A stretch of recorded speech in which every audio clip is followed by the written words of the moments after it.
I actually, honestly, I don't know where to start. I'll be honest.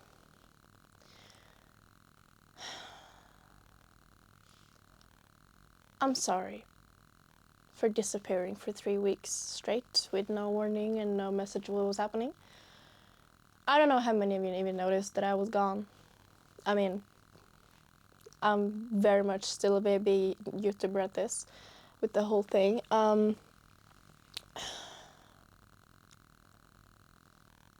I did not plan this video. I got the idea last night when I was brushing my teeth.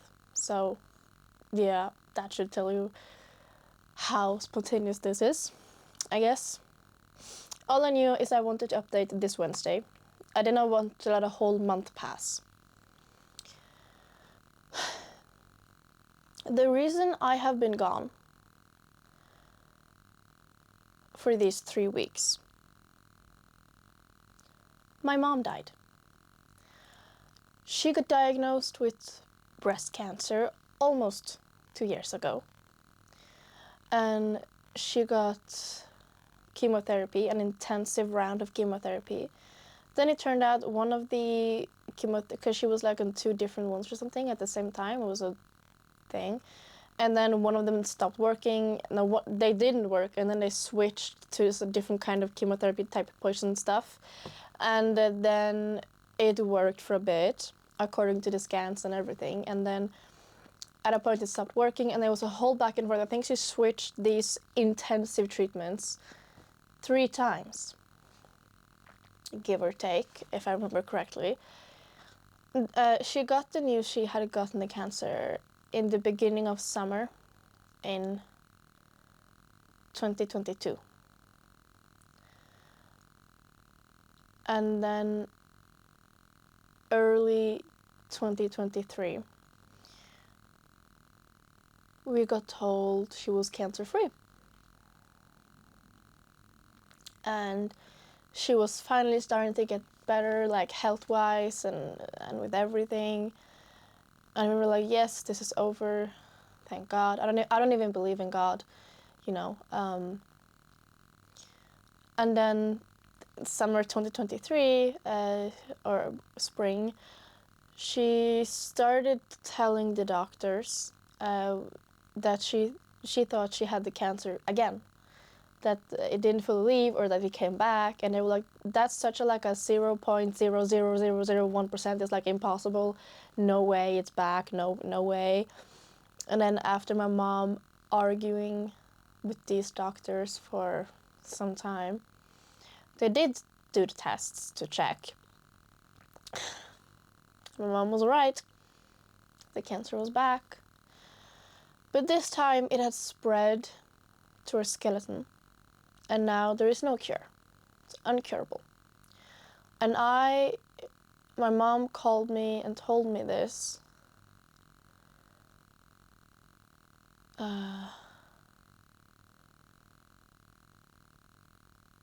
August 31st, I think. Because I was supposed to go view my apartment before signing everything. And she was supposed to view it with me just via video call. And she called me 5 minutes before the viewing, crying, telling me this. So I ended up calling my aunt, hey, do you want to come with me to a viewing of an apartment? And she was like, yes, sure, of course. And I remember this because I moved in on the 6th of September. I moved in a week later, so. And then I called my mom back after the viewing. I just remember walking around and around this metro station park in Athens, because I was so stressed, agitated, I don't know. I just had energy, and I couldn't cry because my mom was crying, and she was just telling me how scared she was and everything. And I just remember thinking, I can't cry, it's gonna make my mom more upset, so I have to like not cry, because she hates when I cry. And not then like, she really hates crying. Like, she can't stand it, I guess. And she didn't want to upset me either, so I was like, I cannot cry. I ended up moving home back to Norway from Athens, from Greece, even though I loved being there. I was planning on staying there until the end of February, and then I ended up going home right before Christmas in the middle of, or closer to the end of December. So after only being in Athens for 5 months, I went home instead of 7 months to be with my mom because she was getting ill again.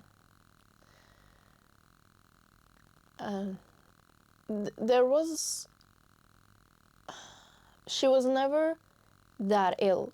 There was no worsening like that. It was just her energy was at a lower level, and she struggled with doing everything because she was a Wonder Woman of a kind.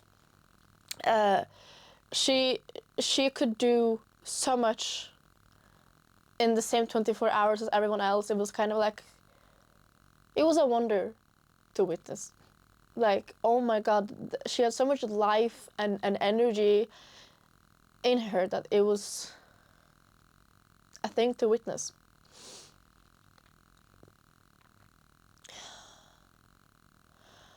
And she was in hospital for most of March this year when I was traveling around logging.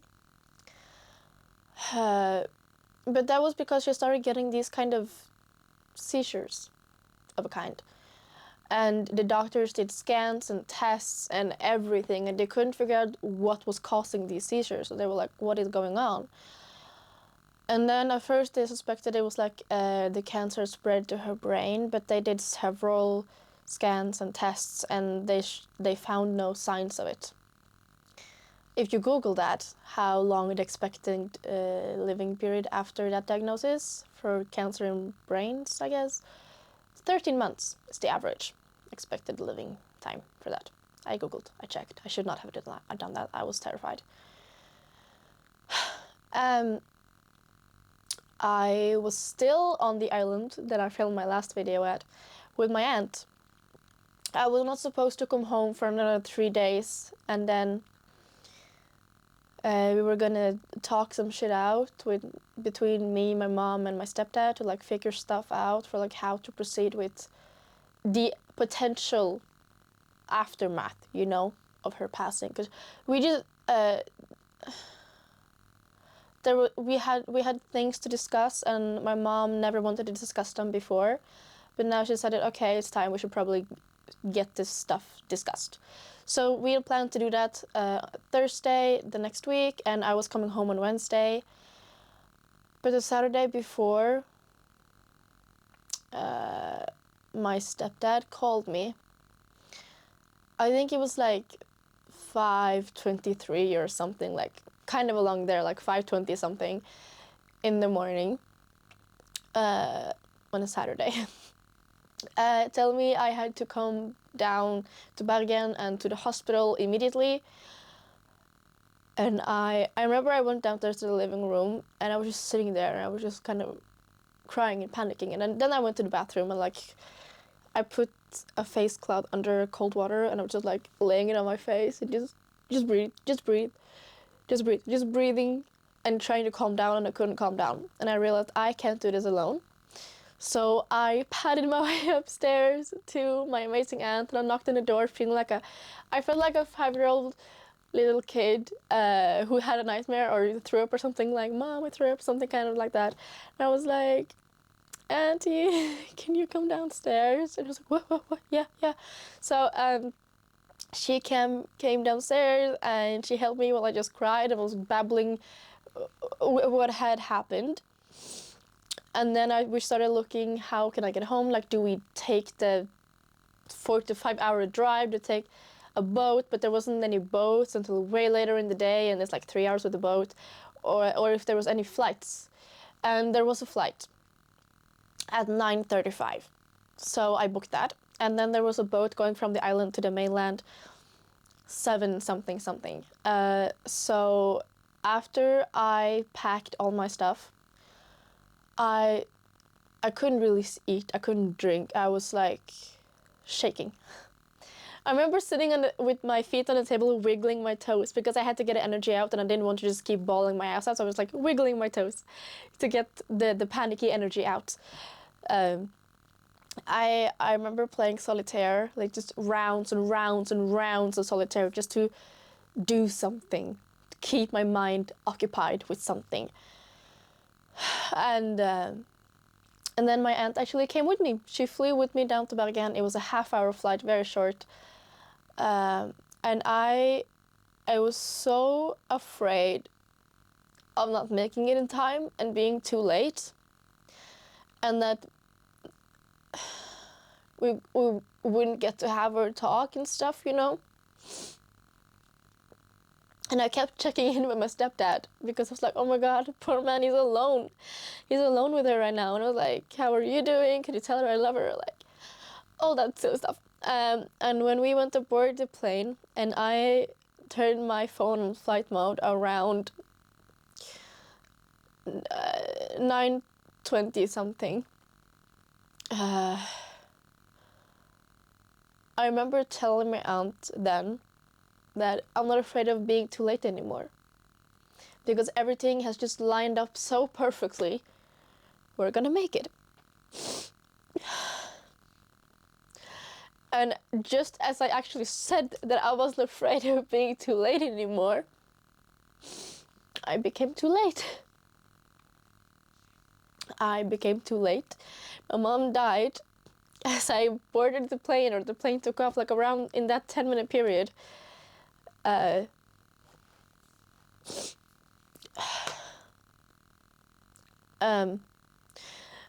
when I landed in my home airport, my dad was gonna pick me up, me and my aunt, and I just turned off flight mode, and this text from my stepdad popped in. It was like, call me when you can. And I was like, oh. I just remember feeling my heart just drop through my stomach and through the floor, like bottom, you know. I was, oh no. And then I got off the plane and I was walking through the airport on the way to baggage claim, and I called him and he was like, she's left us. And I was like, no. And I was just bawling my fucking eyes out walking through this airport, and it was still early in the morning, so they were still opening the shops in the airport. So you know the metal fence they have in Holland shops, like they roll it away or up or something, and they were opening one of those, and it was so noisy, and I was walking right next to them. I could barely hear him talk, but I heard she left us. She's left us, and I was like, I was in shock. I think in shock and crying and everything. And my baggage, I think it was the second bag that came out. It was like everything was lining up perfectly, but it was still too late. So I got my bag, and me and my aunt are like walking outside. I text my dad, like, or I called him like, hey, we're coming outside now. It's like, okay, I'm coming. And the drive from the airport to the hospital is like around half an hour ish. And I was screaming, crying, wailing, I guess, the entire car ride. I only stopped when we got to the hospital because I had no more air or sound to let out at that point. Like I felt like I even had like my hand there because I was trying to hold it in. And then I meet my aunt, my mom's sister aunt, and my uncle outside. And they all just kind of, my dad, my aunt, it's my great aunt actually, and my aunt and my uncle, they're all kind of just escorting me to the room my mom's in. And I get into the hallway, and it's just all of my family is there. Almost my entire family except me made it. I didn't. In the 4.5 hours total it took me to get from the call until I arrived at the hospital, she passed, and I was one of the few ones who didn't get to make it in time to say goodbye or anything. So I arrived to my mom's corpse.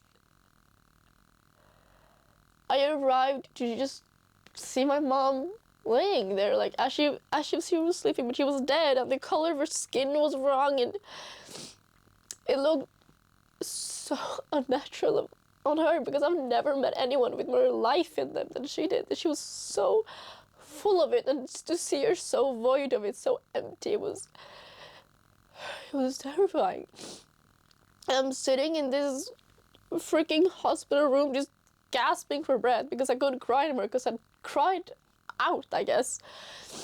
And we're just waiting for a bit and just doing the rounds, hugging every family member there, you know. And then we had a meeting with the doctors and explained what like the cause of death was and what they thought the cause of death was, this stuff.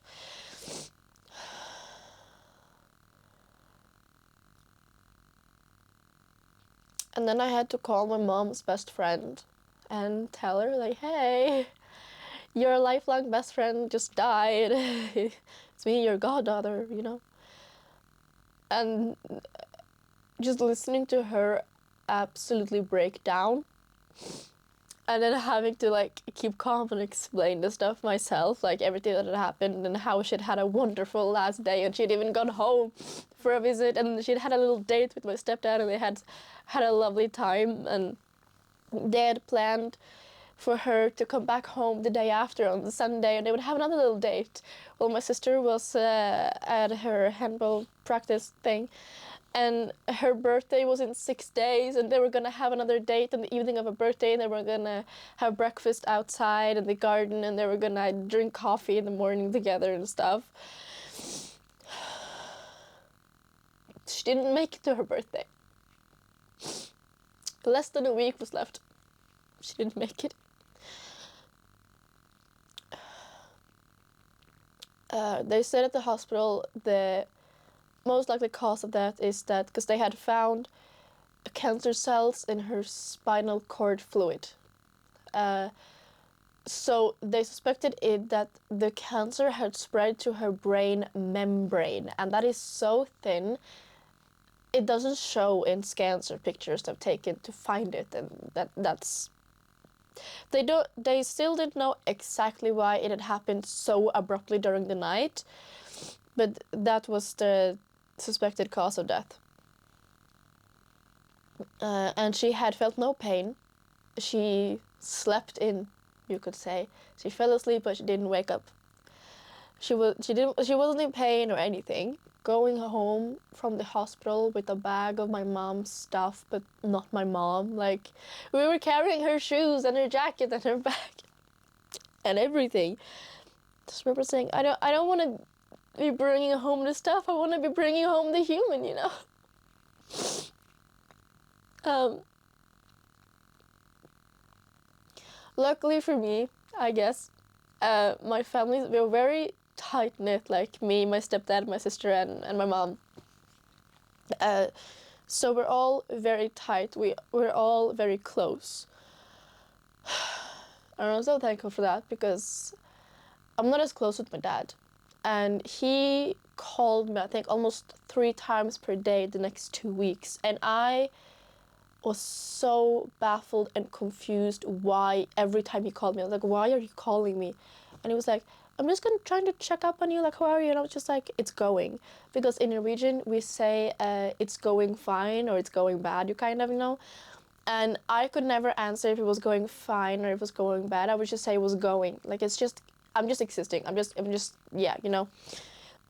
That's the story of how my mom died. Anyway, this is, I think, episode 1 of my new series. I don't know what I'm gonna call it exactly, like living with grief, dealing with grief, grief 101, I don't know. But I just want to show you how I have been dealing with it and living with the grief these first 3 weeks, I guess. Because on Saturday was 3 weeks and it's Monday today, so it's just over 3 weeks. I just wanted to show you my first instances noticing that this is a thing. Because right before everything happened, I had ordered a gorgeous new summer dress and a skirt and matching top. And I was like so excited for it to arrive. And it arrived a couple of days after this happened. And I remember opening the package and just no reaction. No spark of joy. I just opened it, looked at the clothes, folded them down and put them to the side in my room. And I was like, girl, what the fuck was that? You love shopping. You love new clothes. What is this? I get so excited when something arrives in the mail and because I ordered something, you know? So I decided, what was that? We're gonna redo that. So I spent so much money and I ordered so much stuff to try and reignite my shopping spark joy thing, whatever.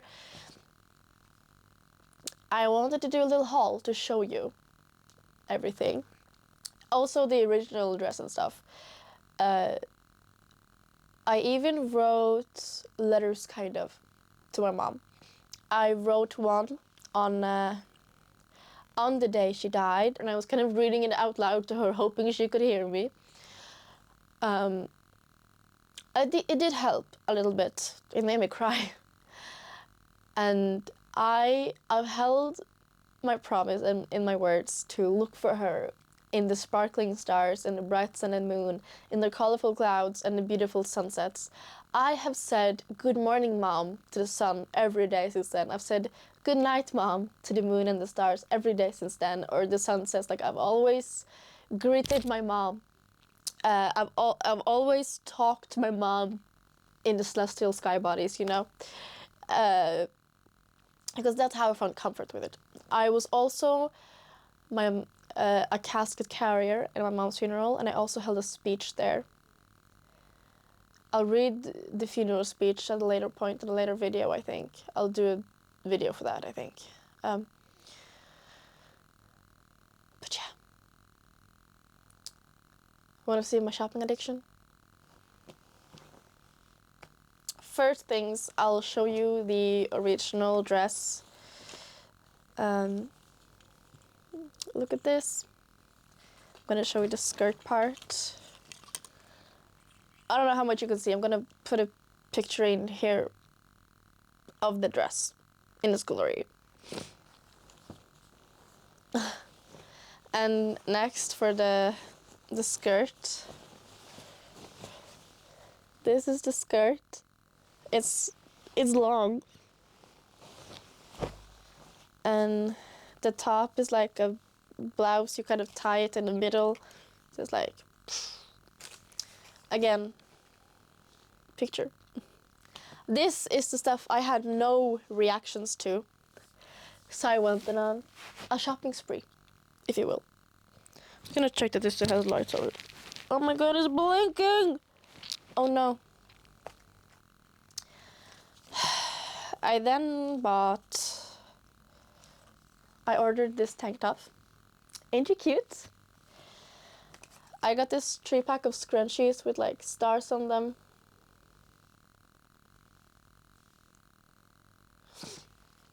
I got these, I don't know how to hold them, but cherry earrings.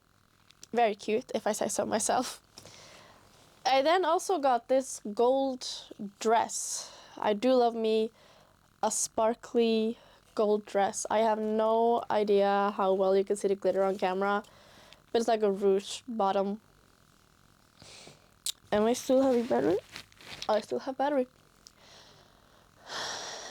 Then I ordered this jumpsuit. It's supposed to be blue, but it arrived way more green. This is a jumpsuit, by the way. Like, it's a weird fit, so I was like, I need to return this. It's not... I don't like the way the skirt ended over the shorts. It's a weird thing. I don't like it. So, this is being returned. I have a theme, if you haven't noticed. Because then I got this. It's a really pretty dress. A little, and a little, of course, belt sleeve moments. It's not witchy if it doesn't have belt sleeves, you know? I also got these tights. They're very pretty, very me. And then this I actually got in the actual store, you know. I don't know how well you can see the colors. It's a ruched dress, and you tie it like up here. And then I'll put in a picture of how it looks on, because it looks really weird when it's not on. I also went jewelry shopping. Lots of suns and moons here, and also my summer swimming jewelry, because I always buy earrings that I dedicate to like beach and swimming for the summer, because they will get ruined by all the water, I know, but my ears feel so naked when I don't have anything in them. I also got the necklace I'm wearing currently. Where is it? Ah, it's under the clip here.